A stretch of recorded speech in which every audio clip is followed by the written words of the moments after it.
Hey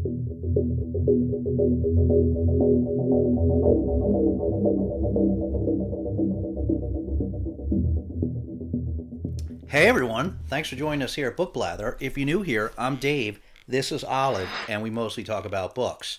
So today we are talking about Horror Mayhem, right? So this is the first, usually when we do Horror Mayhem, um, we do it week by week, right? So this, if you're not familiar with Horror Mayhem, this is a reading event where we focus on reading short horror fiction. I'll have a list of the other co-hosts below. You should check out their channels as well if you already haven't to see what everybody's reading for this. But this is an event to try to get your feet wet if you haven't already tried horror, haven't tried that much horror. You want another pick me up? We have new pick me ups for Olive today. She's been having these little banana chips, and it's a little crunchy. So she's got her own little little ASMR going here. So she really likes these things though, and you know they're good for you.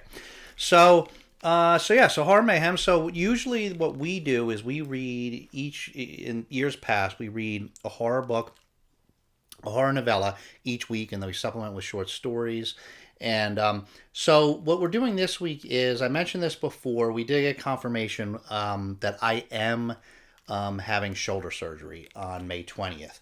Fun fact, when I first started BookTube, right, 2 months after we first started BookTube, I had the same thing in the other shoulder, and so same thing. So you may see me in you'll when we do some of these, you'll see me in a sling.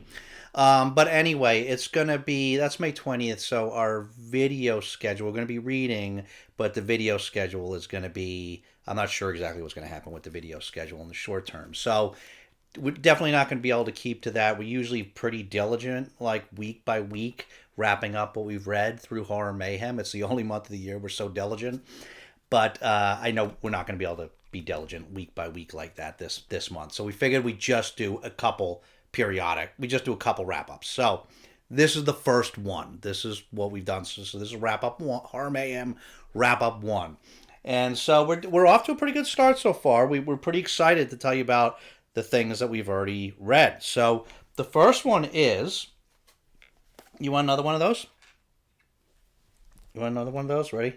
Get some ready for some crunch. Yeah, she really likes those. Okay, so the first thing we read is, and we had put these on our TBR, so far we're pretty much following that. Transorbital by Nathan Singer. So we had this book because PAX had sent this to us a few years ago. And this is by Down and Out Books, published in 2015. And this story, so this was fun. This was a fun book. This was a story file. It's told from the perspective of our main character, who is he was an orderly. So this story is following. It's set in, I guess most of it is in the 1950s, or at least the first part of it in the 1950s, and we're following Dr. Freeman, who is a big shot lobotomist. Like, lobotomies are like the latest greatest thing for dealing with and people are having like psychological problems, right? And so he does these transorbital lobotomies, right, where they go. Basically, he has a special tool, but basically, and occasionally has used an ice pick, and that's pretty much what the tool is. And they go up through under the eyelid, up through the eye, jam that up there, scramble a little bit of the brain, and lobotomize the patient. And so he's hot doctor. He's going all over the place. They're lobotomizing thousands of people. And early on, he enlists our main character, who we never actually get his name. He's just referred to as the kid, or the doctor had called him the lad, and somebody misunderstood or regurgitated incorrectly and started calling him the kid. And so, but it's told from his perspective. He had been an orderly, and Dr. Freeman, enlisted him to be his assistant, and so he travels all around with him doing these lobotomies. Eventually, so our main character, he's kind of aloof, right? He's kind of calloused to a lot of this, which you kind of have to be, and so he's kind of like, he's kind of got this girlfriend that's actually a hooker, and he's takes this drug, prescribing himself this drug called Thorazine, which was a very early, one of the first generation antipsychotic drugs, and so he kind of is like chemically lobotomizing himself with the medication rather than this physical lobotomizing that they're doing to all these people on the road. And so they're doing this. He's traveling around with him and doing these lobotomies, and then he's pretty indifferent to a lot of it, But eventually, there does get to a point where he's got an issue, and he ends up leaving, and so he's away from Dr. Freeman for a long time. And then, of course, things go badly. Lobotomies fall out of favor. And so we jump like many years ahead. I forget, maybe like 12, 13 years ahead, something like that, I think. And he's approached by another doctor who it turns out there have been a lot of proteges of Dr. Freeman doing these lobotomies for a while because it was so hot. And he's approached by one of these people who now wants to investigate.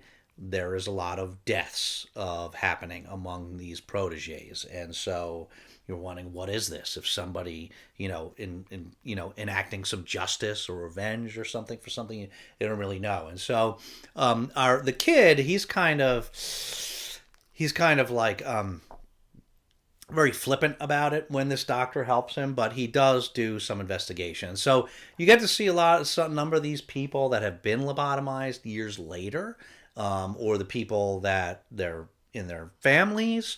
And so there's this whole, investigation of this mystery with all these deaths and what's going on. So there's a number of different elements to this book. There was some things I wasn't quite like I wasn't really sure. Like I think Singer probably made the main character anonymous, nameless, for a reason. I don't know if that was to emphasize this sort of like detachment from all this sort of stuff that he was doing both in his professional life in terms of lobotomizing all these patients and also in his personal life with these very different vices that he had, I guess just to get by.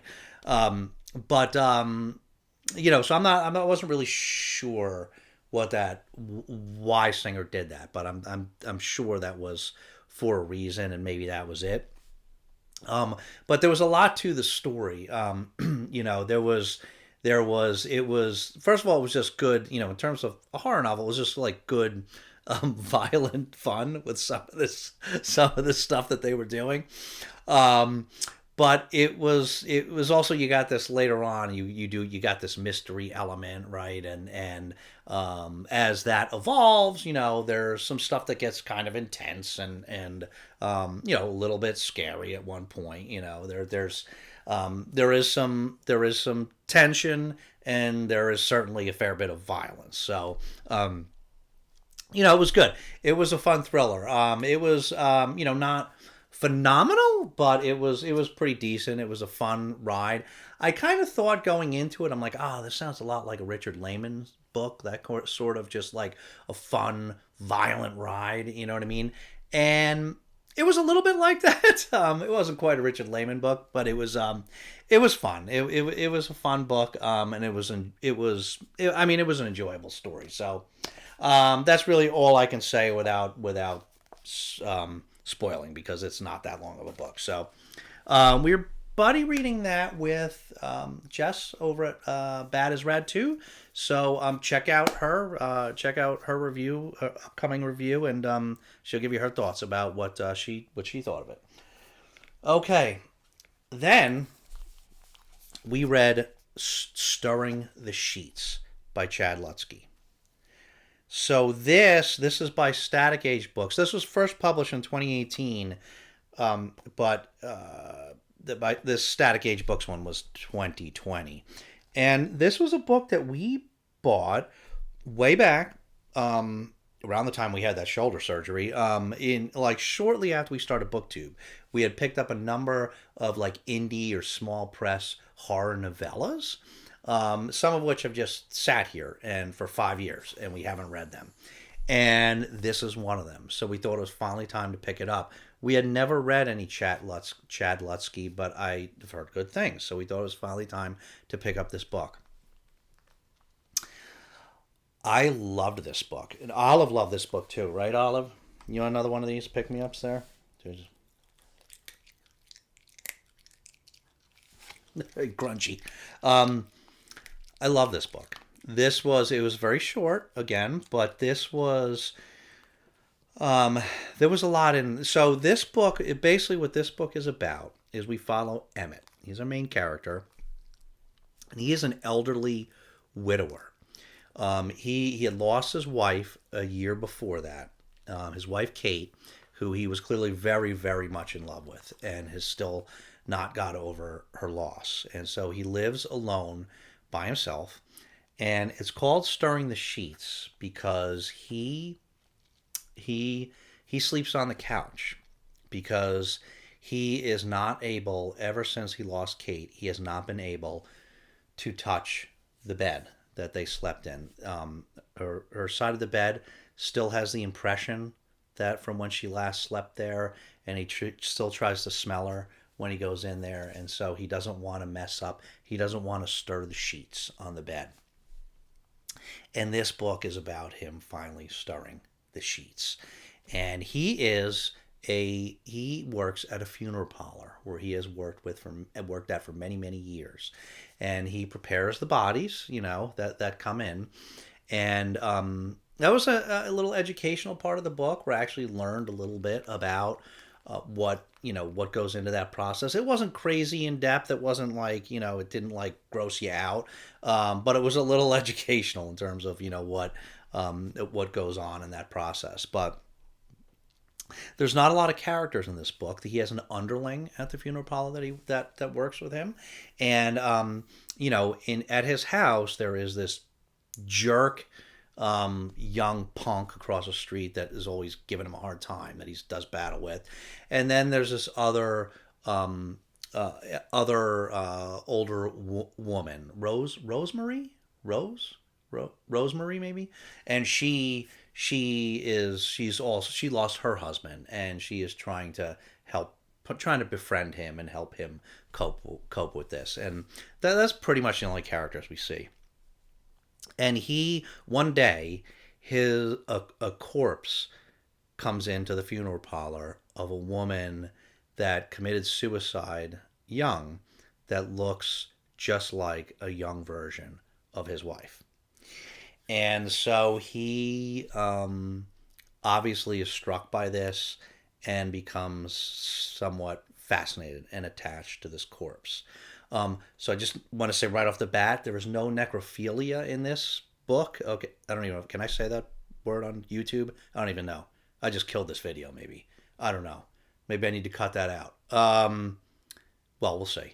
Anyway, so there's none of that, and there's no weirdness in the. I mean, it's weird. The book's weird, but there's nothing of that nature in the book. But he does use this corpse to help him in an innocent way, to help him deal with his grief. And so it was a really compelling story because it was so short, but it was very powerful. I thought it was very powerful. It was one of those, Lutsky writes very well. The prose is very smooth.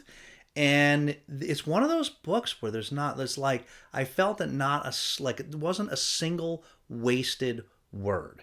Even though it was short, there was so much packed into this on an emotional level. So it's almost like, so it's categorized as horror, and it kind of is horror, right? Because it deals with a funeral parlor and a corpse.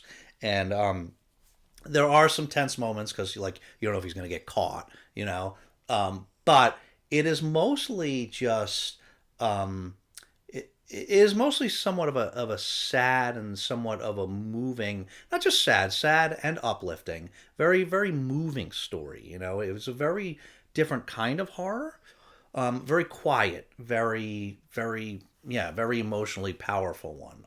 We thought, right, Olive? It was it was really good, and it kind of showcased, or it kind of illustrated that I think the point of the story was kind of that nobody understands the grief that any other individual person is going through. It is very personal, and nobody else can quite understand that. And everybody deals with it in a different way, and everybody needs something of their own, right? Everybody needs to process it in their own unique way that is that works for them and is important to them. And I think this was kind of this story both showed this story showed a combination of things that were required in order for Emmett to truly deal with his grief, which was both the compassion of another person who had been through a similar thing in the context of his neighbor, I guess Rose was her name, and but also this other thing that which I thought was extremely clever for this book. That is, he also needed this other piece of this, of this corpse, but that reminded him very much of his wife, that enabled him to just sort of relive a little bit of that and remember a little bit of that. And that was the extra piece that he needed. And I think it was very symbolic that it was like in here, it was such, although again, not in a very tasteful way, but was very different. Such an extreme thing that helped Emmett work through this grief to kind of really hammer home the point that sort of we all of us kind of need to work through grief like this, or grief of a of a real loved one that really hurts. We all need to work through that in our own way. And so I loved this. I thought this was so good. I would highly recommend this. I don't see anybody talking about this book, so I don't know how well known it is, but yeah, Stirring the Sheets by Chad Lutzke. It is such a fast read because it's so short, but again, there's just every word matters, and it really packs a punch. So highly recommend. Okay, and then lastly, we mentioned, so we didn't read any short stories yet. We will, but we didn't read any short stories yet because, as we said, we were going to read less short stories because we wanted to finally hit Walking Dead. So that's what we did. We got through the first arc of Walking Dead. So I do have the big Mongo compendium that I showed, which is like the first 48 issues, I think. But yeah, I happen to have the first trade. So this is the first 6 issues, that's how they usually do it. So this is a very cool cover on this first trade.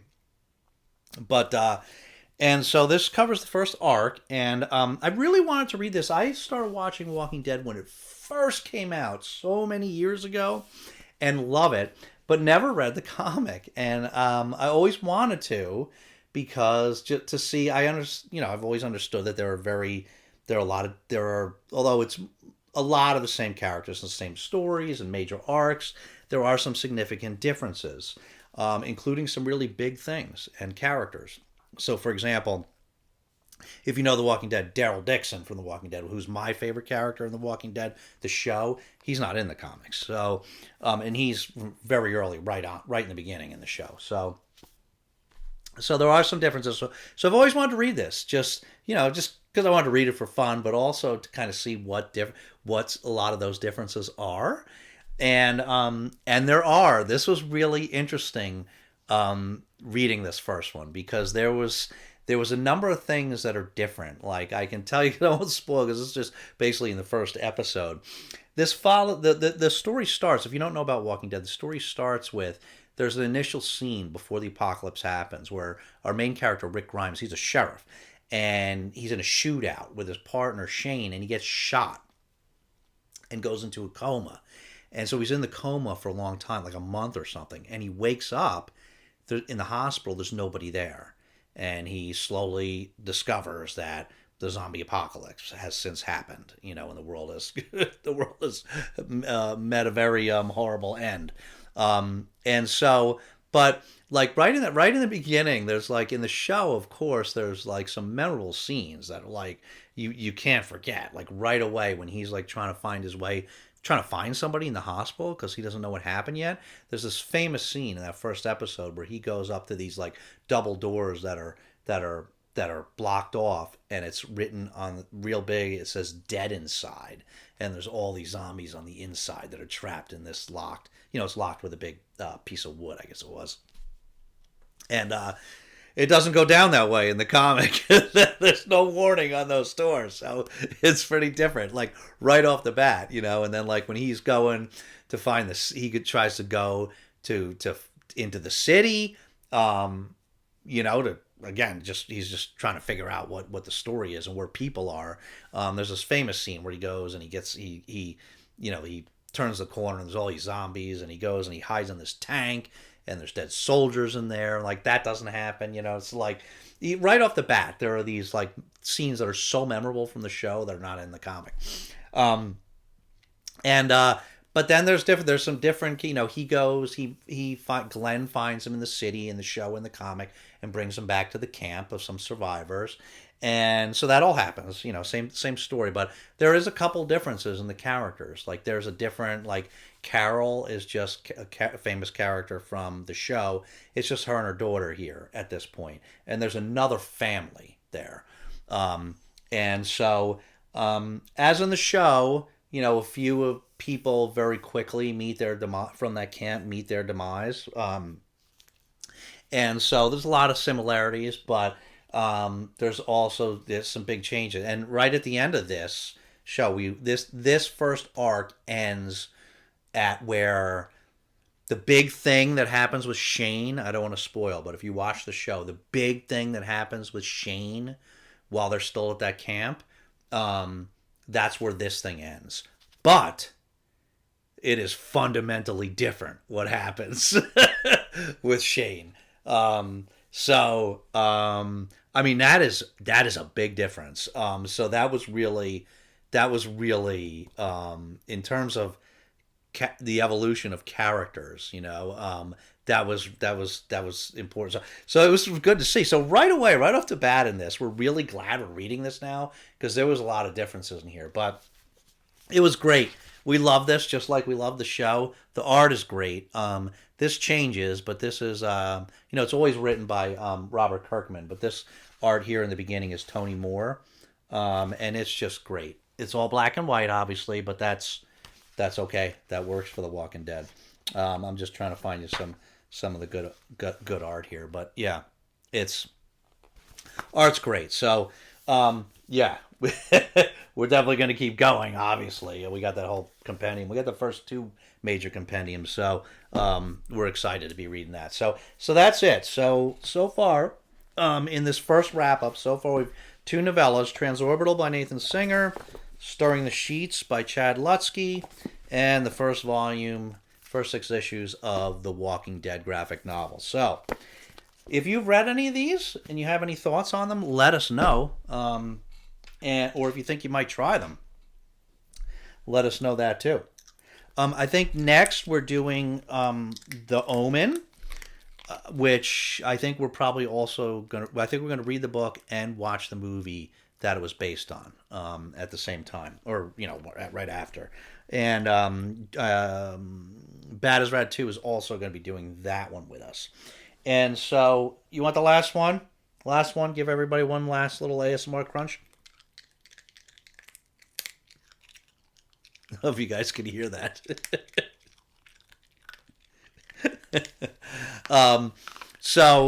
But let us know if you're partaking in Horror Mayhem. Let us know if you read these or you think you might.